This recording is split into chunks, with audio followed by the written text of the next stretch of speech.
kamusta kayo po? Ako yung Luis Season ning we're in Pampanga. Actually, ito kening daong Mabalacat, Pampanga. So, ining pinakabayong milk tea shop kening danay ning daong Mabalacat, Baronesa place. Siguro yung pinaka-landmark na sabi ko kayo is kasiping na mismo ni Burger King. Ito, so may invite kami ngayon. It's another milk tea day. Sabi na kaya kami around 14 milk teas. O ito, nung interesado kayo pong mag-abalo nung nanonaretang milk tea Kenny, just continue to watch the video.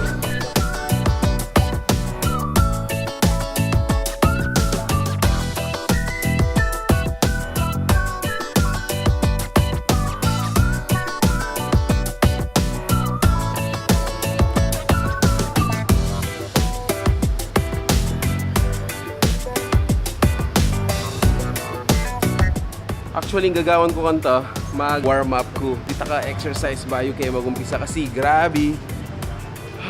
So, 14 glasses of milk teas. So, kailangan kong mag-warm up. Yeah, I think that's what I need.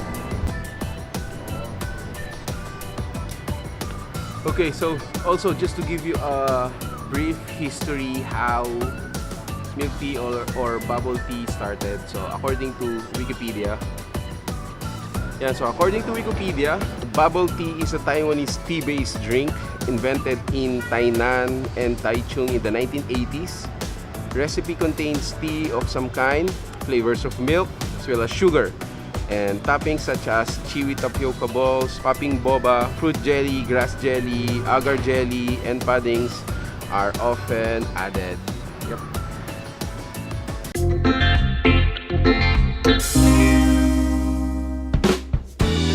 So, minsan pa, salamat kayong pamakyabe.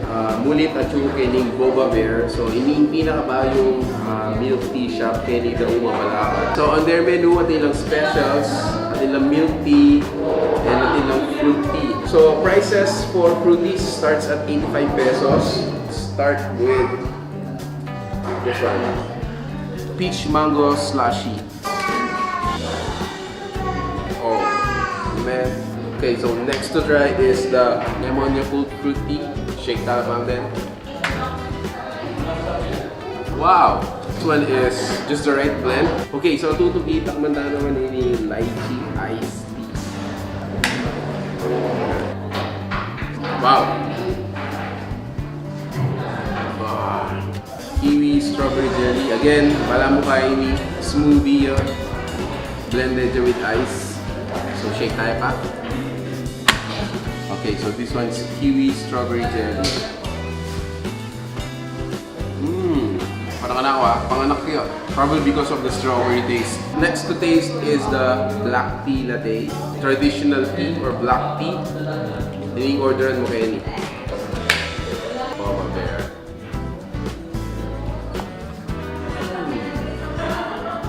Yeah, there you go.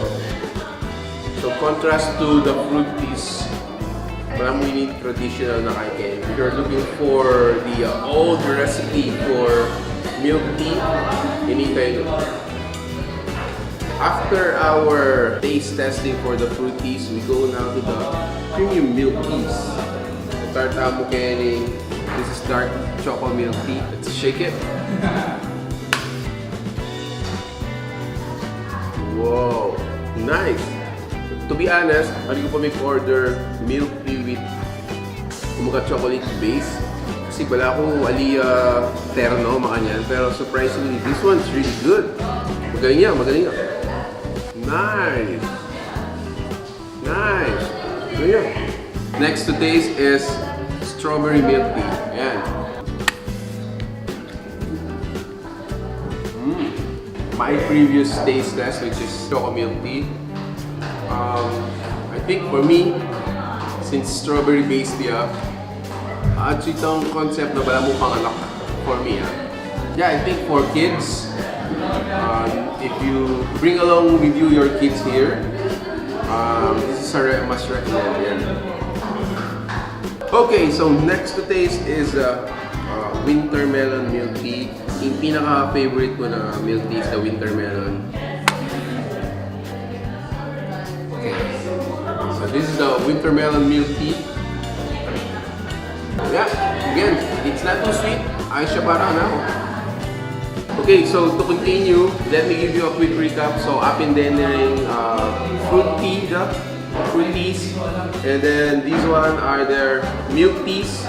Now we're gonna taste their specials. So, tinta mo at no specials. Any. So, this one is Oreo Overload. As low as 115 pesos up to 130 pesos, you get your special milk tea. Oreo Overload.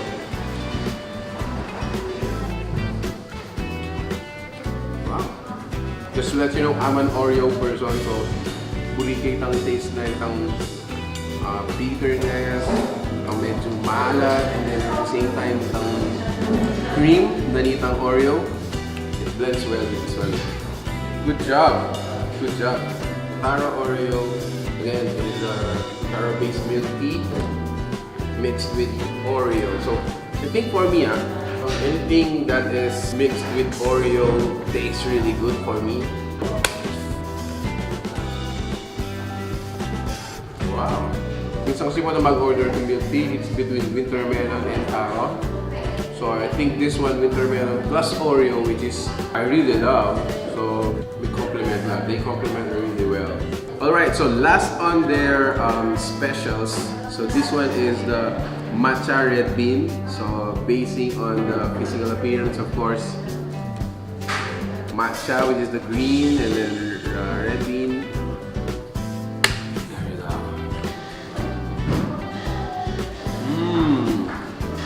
Kakaiba. Ayos. Alwaya. Ang first sip ko, medyo mantong pearl. Alaya pa ng pearl ini. So it's replaced with red bean. One more. Wow. We come to the last part of the taste test, guys. So, atin lang dessert naman. Strawberry Madness. So, this one's the Strawberry Madness. This one's the Mango Madness. Last one is the Blueberry Madness. So, let's start with the Strawberry Madness. So, pansinan nyo, atin yung cream strawberry na slurp. Tapos, atin tamo grounded graham. Wow! So you can actually feel itang cream, ang strawberry. I'm sure this is loaded with sugar, guys. Wow! Guys, for 130 pesos, siguro benchmark ko is Starbucks. This is way better than Starbucks, guys. I'm telling you. Of course, po namumunta Starbucks, more on the experience yan, di ba? Pero quality-wise or taste-wise, so may tuya pa yun. This is Strawberry Madness. One more sip. Next to taste on their specials, Mango Madness. Alright, taste test in 3, 2, 1. So let's try it. Wow. Grabe. Magsiga ka rin. Yaman na. Finally, guys, this is the last one. So this is the Blueberry Madness. So ito, shake tayo pa mo. Cheers for the last taste test, guys.